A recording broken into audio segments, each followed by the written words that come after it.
এখন যে গুলশানের জাতীয় পার্টি নামে এই কুলাঙ্গার নামে ঐক্যবদ্ধ হচ্ছে, উসমান হাদি ভাইয়ের রক্তের শপথ ওদেরকে বাংলাদেশে এক ইঞ্চিও জায়গা দেওয়া হবে না।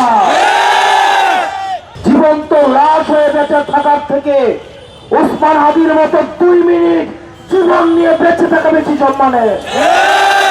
আমরা সবাই বলি এখন যে আমরা সবাই উসমান হাদি হব। উসমান হাদি হওয়া সম্ভব না। গত 1 বছরে বাংলাদেশে শুধুমাত্র একটা উসমান হাদি ছিল।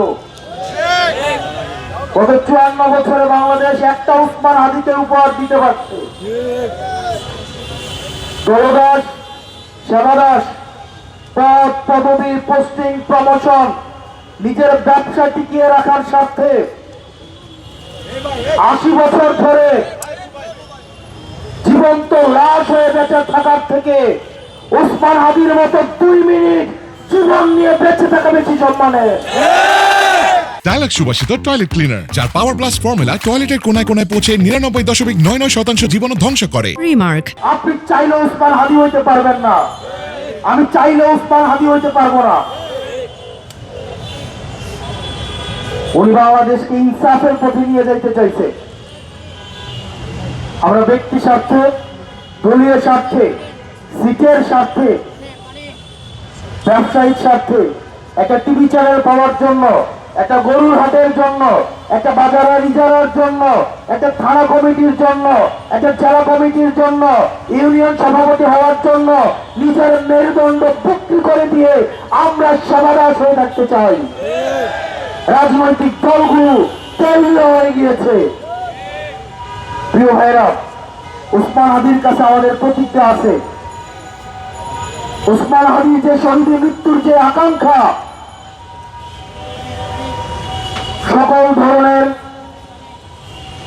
দুনিয়াবী লোভ, প্রত্যাশা, পদের লোভ, এগুলোর ঊর্ধ্বে উঠে উনি বাংলাদেশের প্রশ্নটা সবচেয়ে বড় আকারে উনি রেখেছেন।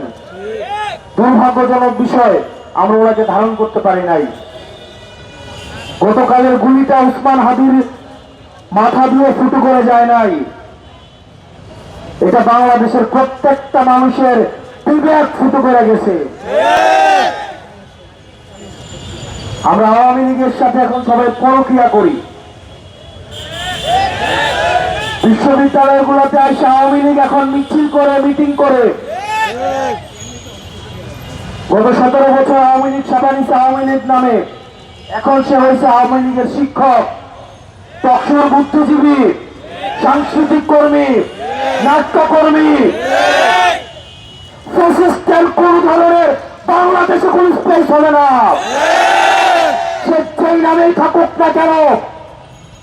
এখন যে গুলশানের জাতীয় পার্টি নামে এই কুলাঙ্গার নামে ঐক্যবদ্ধ হচ্ছে, উসমান হাদি ভাইয়ের রক্তের শপথ ওদেরকে বাংলাদেশে এক ইঞ্চিও জায়গা দেওয়া হবে না।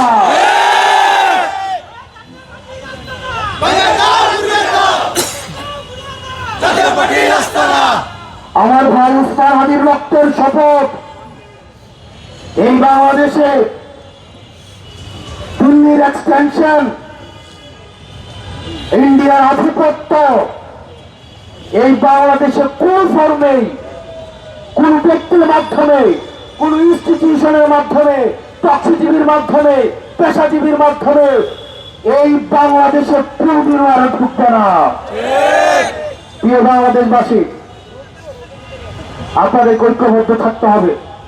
আপনি নানা মতের হইতে পারেন, নানা পথের হইতে পারেন, আপনি ডানপন্থী, বামপন্থী, মধ্যপন্থী, আপনি যেই পন্থী হন না কেন, আমাদের একটা জায়গায় আমাদের এক হইতে হবে। আমরা এইখানে যারা আছি আমরা হচ্ছে বাংলাদেশ পন্থী। আপনি কি হাত উপরে বাঁধবেন নাকি মাঝে বাঁধবেন? আপনি কি হাত ছেড়ে নামাজ পড়বেন নাকি বেঁধে নামাজ পড়বেন? আপনি ডানপন্থী হবেন নাকি বামপন্থী হবেন? মিলাদ পড়বেন কি পড়বেন না? শাহবাগের গান গাইবেন কি গাইবেন না? এই কালচারাল সাইটগুলো বাংলাদেশে এনে মনে রাখতে হবে, এগুলো ফ্রিঞ্জ এলিমেন্ট আমাদের মধ্য দিয়ে আমাদের জাতীয় ঐক্যকে বারবার প্রশ্নবিদ্ধ করা হয়। আমাদের সামগ্রিক স্বার্থ আমাদেরকে শত্রু চিহ্নিত করতে হবে। আমাদের বাংলাদেশের শত্রু আওয়ামী লীগ এবং ইন্ডিয়া। আল্লাহর দোহাই লাগে আপনাদের কাছে, আপনারা যারা রাজনৈতিক দলগুলো আছেন, আপনাদের ছোট ছোট ব্যক্তি স্বার্থের উঠে উঠে এই ছোট ছোট বিষয়ে বাহাস না করে এই প্রজন্মের দিকে তাকায়া, ওসমান হাদির প্রজন্মের দিকে তাকায়া আপনারা ব্যক্তি স্বার্থের উঠে উঠে, দলীয় স্বার্থের উঠে উঠে আমরা তো আপনারা বাংলাদেশটাকে ধারণ করেন।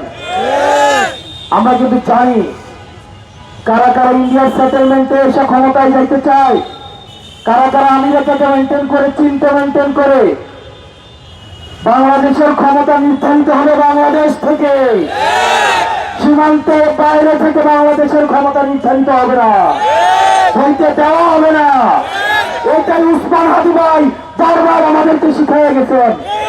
আমাদেরকে এটা ধারণ করতে হবে এবং উনি যে শহীদ মৃত্যু, যে গ্লোরিয়াস মৃত্যুর আকাঙ্ক্ষা উনি ধারণ করেছে, এটা আমাদের সবাইকে ধারণ করতে হবে।